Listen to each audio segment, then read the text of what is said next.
న్యూస్కి స్వాగతం. తెలుగుదేశం పార్టీ ఎన్నికలలో ఇచ్చిన హామీలను అమలు చేయాలని తూర్పు రాయలసీమ ఉపాధ్యాయ ఎమ్మెల్సీ పర్వతంరెడ్డి చంద్రశేఖర్ రెడ్డి తెలిపారు. సోమవారం నెల్లూరులోని కృష్ణ చైతన్య జూనియర్ కాలేజీలో ఆయన మీడియా సమావేశంలో మాట్లాడుతూ ఎన్నికల సమయంలో సూపర్ 6 పథకాలను అమలు చేస్తామని ఇచ్చిన వాగ్దానాలను రాష్ట్ర ముఖ్యమంత్రి చంద్రబాబు నాయుడు వెంటనే అమలు చేయాలని తెలిపారు. పేద ప్రజల కోసం ప్రవేశపెట్టిన ఆరోగ్యశ్రీని రద్దు చేసే ఆలోచనలో ఉన్నారని, దీనివల్ల పేద ప్రజలు అనేక ఇబ్బందులకు ఎదుర్కొంటున్నారన్నారు. ఆరోగ్యశ్రీ స్థానంలో కేంద్ర ప్రభుత్వం ఆయుష్మాన్ భారత్ ఇన్సూరెన్స్ స్కీమ్ను ప్రవేశపెట్టే ఆలోచనలో ఉన్నదని, అది కేంద్ర ప్రభుత్వం పథకమన్నారు. రాష్ట్ర ప్రభుత్వం ఆరోగ్యశ్రీని రద్దు చేయకుండా అమలు చేయాలన్నారు. ఎన్నికల్లో ప్రజలు ఇచ్చిన హామీలన్నింటినీ అమలు చేయాలని డిమాండ్ చేస్తున్నామన్నారు. టీడీపీ ప్రభుత్వము వైసీపీ నాయకులపై దాడులు, హత్యలను ఆపాలని తెలిపారు.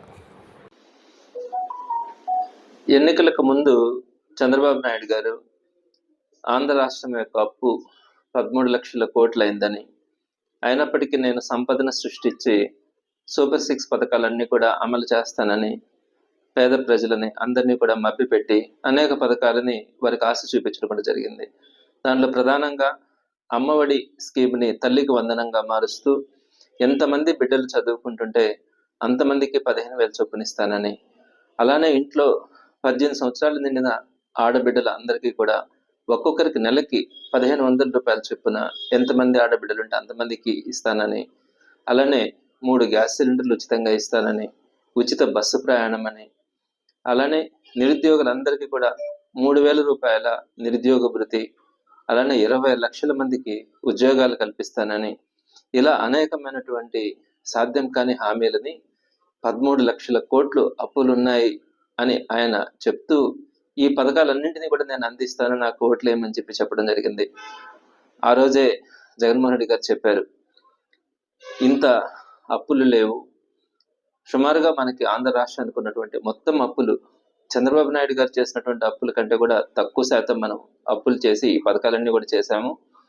సుమారుగా మనకి 7 లక్షల చిల్లర కోట్లు ఆంధ్ర రాష్ట్రానికి అన్ని కలిపి అప్పులున్నాయని కూడా ఆ రోజు చెప్పి, అయినప్పటికీ చంద్రబాబు నాయుడు గారు ఏదైతే చెప్తా ఉన్నారో ఆ అప్పుల్ని ఆ హామీలని ఇంప్లిమెంట్ చేయడం సాధ్యం కాదని జగన్మోహన్ రెడ్డి గారు ఆ రోజు చెప్తే ప్రజలందరూ కూడా అమాయకంగా చంద్రబాబు నాయుడు గారిని నమ్మడం, ఆయన ఇస్తానన్న పథకాలతో పిల్లల్ని చదివించుకోవచ్చు, కుటుంబాన్ని చక్కగా వాళ్ళు చూసుకోవచ్చు అనే ఆశతో ఆ పేద ప్రజలందరూ కూడా చంద్రబాబు నాయుడు గారికి ఓట్లేయడం కానీ ఒక మంచి మెజార్టీతో సుమారుగా 161 మందిని గెలిపించడం కూడా జరిగింది.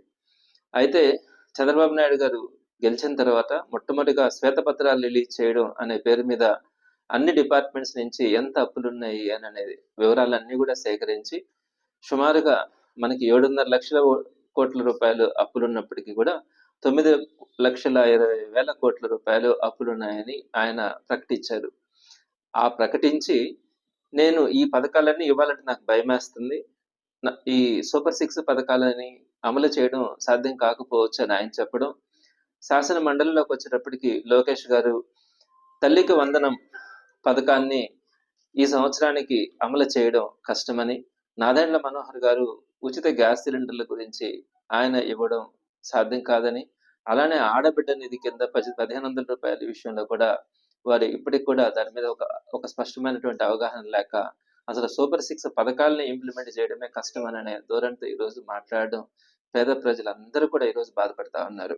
ఇక్కడ ఒక్క విషయం అందరూ కూడా గమనించాలి, ఎలక్షన్స్ కు ముందు 13 లక్షల కోట్లు ఉన్నాయి, అయినా నేను ఇస్తానని చెప్పిన వ్యక్తి ఈరోజు కేవలం 9 లక్షల కోట్లు మాత్రమే అప్పులున్నాయని చెప్పి ఆయన నోటితో ఆయన చెప్తూనే నేను ఈ పథకాలను ఇవ్వాలంటే నాకు భయమేస్తుందని చెప్తా ఉంటే ప్రజలని తప్పకుండా ఇది మోసం చేసినట్టుగానే ఈరోజు భావిస్తా ఉన్నారు. ఆయన ఇస్తానన్న తల్లికి వందనం 15,000 రూపాయలు ఒక్కొక్క పిల్లడికి వస్తుందన్న ఆలోచనతో చాలా మంది ప్రైవేట్ స్కూల్స్ లో పిల్లల్ని చేర్పించుకొని చక్కగా చదివించుకోవాలన్న ఆలోచనతో ఈరోజు పిల్లలందరినీ చేసుకున్నారు. అయితే తీరా చూస్తే ఇప్పుడు ఈ తల్లికి వందనం ఈ సంవత్సరం లేదనేటప్పటికీ వారందరూ కూడా అప్పులు పాలయ్యి రోడ్డున పడే పరిస్థితి రోజు వచ్చింది. సో అందరూ వైఎస్ఆర్సీపీ తప్పకుండా టీడీపీని డిమాండ్ చేస్తా ఉంది, ఏదైతే హామీలు చెప్పినారో పేద ప్రజలందరికీ ఇస్తామని చెప్పి వాటన్నిటిని కూడా అమలు చేయమని, ఏదైతే మీరు చెప్పినారో సంపద సృష్టించి వీళ్ళందరికీ కూడా ఇస్తానని చెప్పినారో దాన్ని పేద ప్రజలందరికీ కూడా అందించమని చెప్పడం జరుగుతూ ఉంది. అయితే ఇందులో భాగంగా తెలుగుదేశం పార్టీ వాళ్ళు రాష్ట్ర వ్యాప్తంగా అనేక దగ్గరలో ఈ వైఎస్ఆర్సీపీ నాయకుల మీద దాడులు చేయడం కానీ, వైఎస్ఆర్సీపీ నాయకులని భయభ్రాంతులకు గురి చేయడం గానీ జరుగుతోంది. ప్రధానంగా పల్నాడులో చూసాము. నడి రోడ్డు మీద ఏ విధంగా తెలుగుదేశం పార్టీకి సంబంధించినటువంటి వ్యక్తి వైఎస్ఆర్సీపీ కార్యకర్తని నరికి చంపడం జరిగిందో అందరూ కూడా చూశారు. సో, దీనికి సంబంధించి జగన్మోహన్ రెడ్డి గారు వెంటనే స్పందించడం కానీ, ఢిల్లీలో ధర్నా చేయడంతో జాతీయ స్థాయిలో దేశవ్యాప్తంగా కూడా ఒక ఈ సంఘటనల గురించి ఒక అవగాహన కల్పించడం కూడా జరిగింది. సో, ఇప్పటికైనా కూడా తెలుగుదేశం పార్టీ వారిని ఈ విధమైనటువంటి దాడులని ఆపి ప్రజలకు ఇచ్చినటువంటి హామీలన్నింటినీ కూడా నెరవేర్చవలసిందిగా వైఎస్ఆర్సీపీ తరఫున వారిని డిమాండ్ చేస్తా ఉన్నాము. అదేవిధంగా డాక్టర్ వైఎస్ రాజశేఖర రెడ్డి గారు ఆరోగ్యశ్రీ పథకాన్ని తీసుకొని వచ్చిన తర్వాత ఎంతో మంది పేదలు కార్పొరేట్ హాస్పిటల్లో వారి వైద్యాన్ని చేయించుకోవడం కానీ, ఏ ఇబ్బంది లేకుండా గవర్నమెంట్ హాస్పిటల్లో చాలిన మందులు కానీ, చాలిన ఎక్విప్మెంట్‌తో ఇబ్బందులు పడకుండా ప్రతి పేదవాడు కూడా కార్పొరేట్ హాస్పిటల్‌లోకెళ్ళి వారు గాని వారి కుటుంబ సభ్యులకి ఎవరికి ఆరోగ్యం బాగాలేకపోయినా కూడా చూపించుకునే అవకాశం కలిగింది.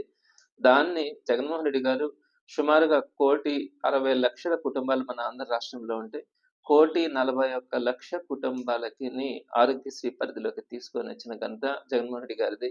అంటే 5 లక్షల వార్షిక ఆదాయం కంటే తక్కువ ఉన్న ప్రతి ఒక్కరిని కూడా ఆరోగ్యశ్రీ పరిధిలోకి తీసుకొని వచ్చినారు. కాబట్టి 1,41,00,000 కుటుంబాలు ఆరోగ్యశ్రీ పరిధిలోకి వచ్చినాయి. వాళ్ళకు కూడా కార్పొరేట్ హాస్పిటల్‌లో 25 లక్షల వరకు కూడా ఆరోగ్యశ్రీ కింద అమౌంట్స్ రిలీజ్ అయ్యేలాగా ఆ పథకాన్ని విస్తరించి ఈరోజు ప్రతి పేదవాడు సగర్వంగా ఆరోగ్యశ్రీ ద్వారా ఏ కార్పొరేట్ హాస్పిటల్‌లోనైనా కూడా చూపించుకునే అవకాశం కలిగింది. అదేవిధంగా ఫ్యామిలీ డాక్టర్ కాన్సెప్ట్‌ను కూడా తీసుకొచ్చిన ఘనత జగన్మోహన్ రెడ్డి గారిదే. అయితే ఈరోజు తెలుగుదేశం పార్టీ వారు ఆరోగ్యశ్రీ పథకాన్ని కూడా దాన్ని కూడా నిలుపుదల చేసే అవకాశం ఉన్నట్లుగా ఈరోజు గుంటూరు ఎంపీ పెమ్మసాని చంద్రశేఖర్ గారు పెట్టినటువంటి ప్రెస్ మీట్ ద్వారా అందరికీ కూడా ఆంధ్ర రాష్ట్ర ప్రజలందరూ కూడా నివ్వెరపోయిన పరిస్థితి ఏర్పడింది. ఆయన చెప్పిన ప్రధానమైనటువంటి అంశం ఏంటంటే, జాతీయ స్థాయిలో కేంద్ర ప్రభుత్వం ఆయుష్మాన్ భవ అనే స్కీమ్ ఉంది.